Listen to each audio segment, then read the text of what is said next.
লালমনিরহাটের পাটগ্রাম সীমান্তে ভারতের সীমান্তরক্ষী বাহিনী বিএসএফ এর গুলিতে এক বাংলাদেশি কৃষক নিহত হয়েছেন। কৃষকের নাম সবুজ মিয়া।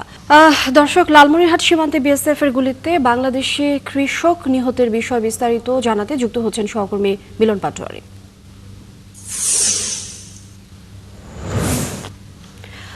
মিলন, নিহত কৃষকের মরদেহ ফেরত আনতে পতাকা বৈঠক কখন হতে পারে কিছু জানতে পেরেছেন কিনা, এবং এ বিষয়ে বিজিবি কর্মকর্তারা কি বলছেন?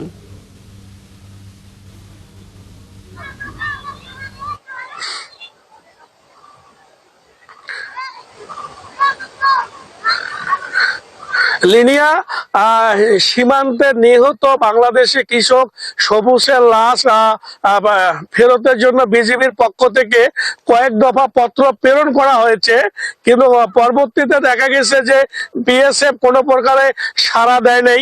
না দেওয়ার কারণে আজকে বিকেলে পতাকা বৈঠক অনুষ্ঠিত হয়নি। তবে ভারতের ওপার থেকে বিভিন্ন সূত্রে গ্রামবাসী এবং ইউপি চেয়ারম্যানরা তারা জানিয়েছে যে নিহত সবুজের লাশ ভারতের ময়নাগুড়ি থানায় বিএসএফ হস্তান্তর করেছে এবং পরবর্তীতে ময়নাগুড়ি থানায় তার ময়না তদন্ত সহকারে আইনি যে কাজকর্ম রয়েছে লাশ হস্তান্তরে এগুলো কার্যক্রম শেষ করার পরে প্রশাসনিক দপ্তরের কার্যক্রম শেষ করার পরে পরবর্তীতে নিহত কৃষক সবুজের লাশ বাংলাদেশের বিজিবির কাছে হস্তান্তর করবে ভারতের বিএসএফ। তবে আজকে যেহেতু বিকাল পর্যন্ত বিএসএফ এর পক্ষ থেকে কোনো প্রকার সারা শব্দ দেয় নাই, তাৎক্ষণিকভাবে যে বোঝা যাচ্ছে যে আজকে আর পতাকা বৈঠকে হওয়ার কোনো সম্ভাবনা নাই।